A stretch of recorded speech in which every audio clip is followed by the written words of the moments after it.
In this final part of Module 3, we will investigate the Metazoan radiation and the Cambrian explosion, which make a significant impact on the fossil record.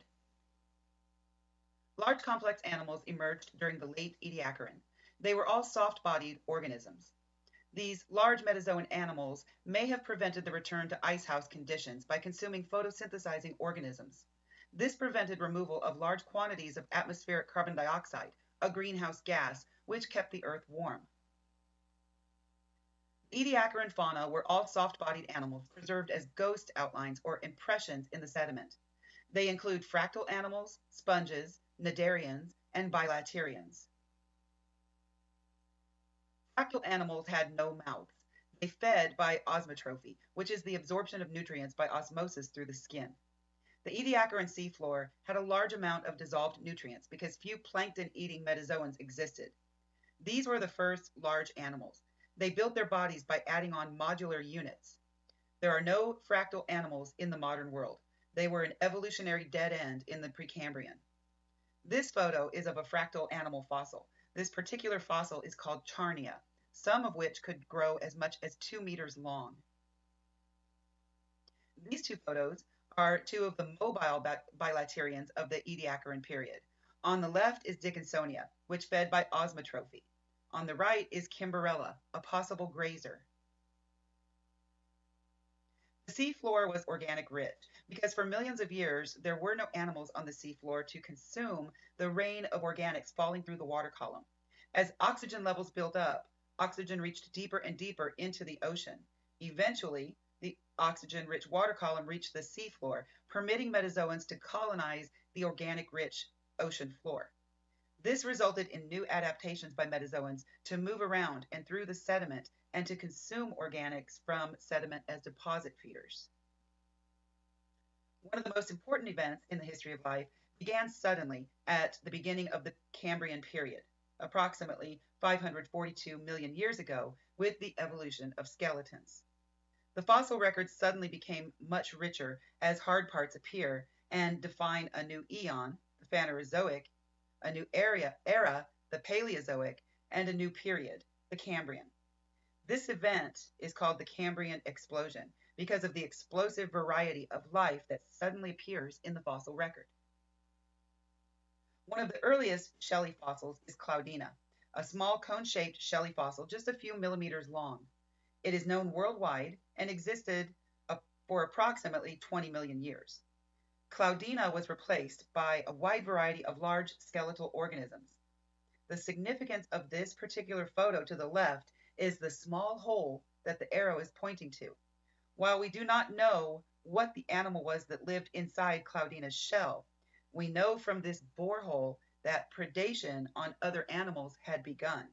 Something had bored into this shell to likely feed on its inhabitant. Skeletons can be internal or external, but the result of the evolution of skeletons or hard parts held far-reaching implications for the diversification of life. Skeletons allow better locomotion, better digging, walking, and swimming. It allows for defenses against predation, increased size, which provides advantages in food collection. Skeletons encapsulate soft organs, permitting a controlled chemical environment, and they provide attachment points for muscles, which makes stronger diggers and swimmers. Larger body size is a common factor amongst successful animals. The Cambrian explosion was a global ecological event, perhaps because of climate or global food supply and increased oxygen levels, which large animals need more of, all played a role. A look at the plausible explanations for the Cambrian explosion leads us first to predation. Predators maintain diversity. Without predators, one prey species may overwhelm all habitats and outcompete other species. Predation forces prey species to develop new defense mechanisms, eventually yielding new body types, larger sizes, better armor, etc. Adaptations that make an organism more predator-proof can yield new species. Another plausible explanation is the increased oxygen level in the oceans. Large animals require high oxygen levels. The increase in dissolved oxygen in the oceans would have permitted large animals to evolve. Some evidence for increased oxygen as an explanation lies in the fact that thick shells restrict oxygen diffusion, requiring greater oxygen levels to compensate for the evolution of thicker shells or exoskeletons. Recall that much of early life was either planktonic or shallow marine, utilizing sunlight as an energy source. As these organisms died, their remains settled onto a seafloor that lacked larger browsing metazoans. This produced an organic rich environment ripe for exploitation. This may be another plausible explanation for the increase in diversity. Diversity increases when an abundant food supply is present. The soft-bodied Cambrian animals are collectively referred to as the Burgess fauna because they were first discovered from Middle Cambrian Burgess shale rocks in the Canadian Rockies. Trace fossils from this time increase in both abundance and variety.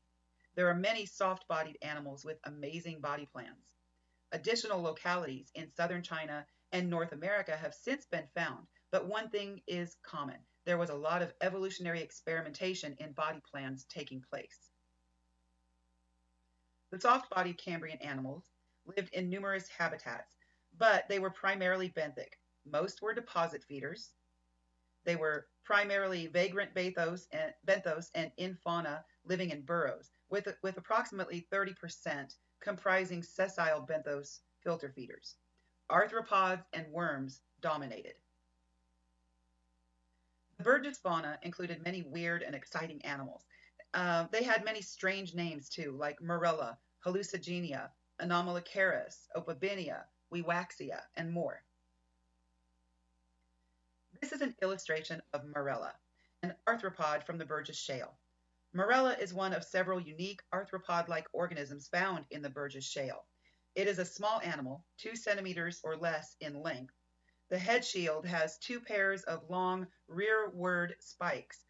On the underside of the head are 2 pairs of antennae, one long and sweeping, the second shorter and stouter. Morella had a body composed of 24 to 26 body segments, each with a pair of branched appendages. The lower branch of each appendage was a leg for walking, while the upper branch is a long, feathery gill. Original interpretation of hallucigenia on the top left was based upon the Burgess Shale fossil on the top right. The current interpretation on the bottom is based upon a fossil found in China.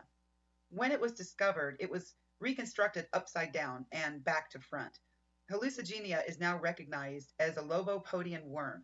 It is considered by some to represent an early ancestor of the living velvet worms.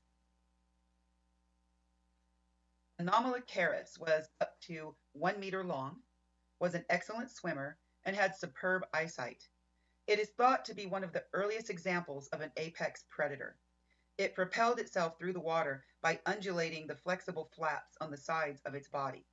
Each flap sloped below the other one more posterior to it, and this overlapping allowed the lobes on each side of the body to act as a single fin, maximizing the swimming efficiency.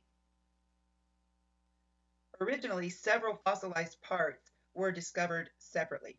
The mouth, frontal appendages, and trunk of Anomalocaris were thought to be 3 separate creatures. On the top left are the appendages, or the graspers. On the top right is the fossilized mouth of Anomalocaris. Opabinia is one of my favorite of the Burgess fauna. It belonged to the same group as Anomalocaris, but was much smaller. Opabinia had 5 eyes and 1 grasping claw. It measured 2 to 3 inches in length and is presumed to have been a carnivore. The photo on the top left is a photo of the fossilized Opabinia, and the illustration to the right is an illustration of what the animal looked like in life. Wewaxia was covered in carbonaceous scales and spines that protected it from predators. The living animal would have measured up to 5 centimeters when fully grown. It has been determined from studies of fossilized mouthparts that Wewaxia was likely an ancestral molluscan. The top illustration is what Wewaxia would have looked like in life. The lower is a fossilized specimen.